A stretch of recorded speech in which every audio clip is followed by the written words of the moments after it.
following the itinerary construct that accompanies seminary formation with its goal of forming sound and holy priests grounded in the teachings of the church. The seminarians of Stamps Bambwe have successfully benefited from a 2-day seminar program which took place from Thursday the 5th to Friday the 6th of February 2026, with discussion centered on a safeguarding program for the protection of minors and vulnerable adults against clerical sexual abuse. The facilitator, Monsignor James Defon, Vice Secretary General of the National Episcopal Conference of Cameroon, sought to first of all establish the identity and dignity of the priest, his spiritual moral competence, and above all his sense of responsibility towards his action. Situating the whole historical background to the context of clerical sexual abuse of minors and vulnerable adults, he articulates a brief understanding of the concept in question and its impact in the life of the seminarians. I've been for a couple of days during this week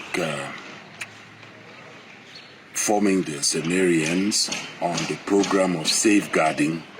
for the protection of minors and vulnerable adults against clerical sexual abuse, or sexual abuse as we may call it.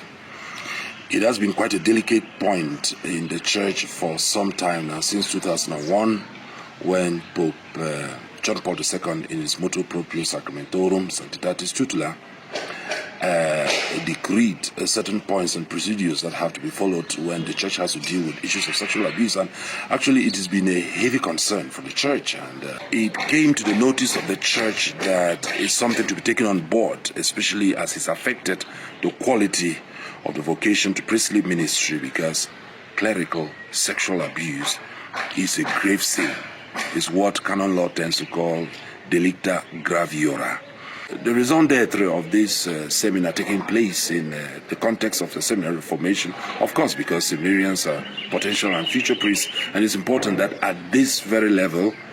early in their life, in the course of their discernment journey, they should be acquainted with these realities. With the seminar serving as an eye-opener to the seminarians, with close attention paid on cultivating healthy boundaries in one's priestly ministry with regard to minors and vulnerable adults, it points to the simple exercise of struggle on the part of the individual, which in turn creates new constructs and awareness in the minds of the seminarians. Before beginning this seminar,